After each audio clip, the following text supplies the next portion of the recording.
Biglang sumalpok sa likod ng nakaparadang wing van truck ang freezer na yan sa Cagayan de Oro City. May mga taong nagkakarga ng gamit sa wing van ng oras na iyon. Sa lakas ng impact, naipit ang driver ng freezer van at pahinante nito. Naisugod pa sila sa ospital pero nasawi ang pahinante. Ayon sa mga pulis, napuwing daw ang driver ng freezer van bago ito sumalpok sa truck. Nagkaareglo na ang magkabilang panig.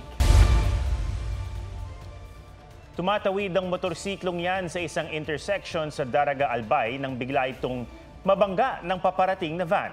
Sa lakas ng impact, tumilapon ang mga sakay ng motorsiklo, patay ang rider at ang kanyang angkas. Ayon sa pulisya, posibleng hindi nakita ng rider ang paparating na sasakyan. Sinampahan na ng kaso ang driver ng van. Sinusubukan pa siyang makunan ng pahayag. Binalot ng makapal at maitim na usok ang isang tindahan ng construction supply sa Baliwag, Bulacan. Umakyat ang sunog sa ika-4 na alarma bago mag-alas 12 ng tanghali. Kontrolado na ito pero hindi pa tukoy ang pinagmulan ng apoy. Bumukas ang gate ng bahay na yan dahil sa lakas ng pagsalpok ng isang motorsiklo sa Naik, Cavite. Dead on arrival sa ospital ang angkas ng motor na 15 anyos.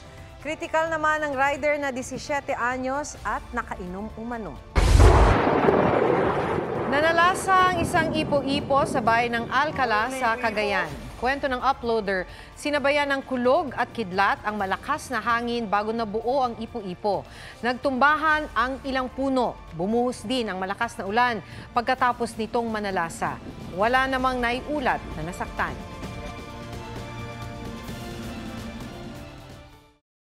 Huwag magpahuli sa mga balitang dapat ninyong malaman. Mag-subscribe sa GMA Integrated News sa YouTube. Sa mga kapuso abroad, subaybayan nyo kami sa GMA Pinoy TV at sa www.gmanews.tv.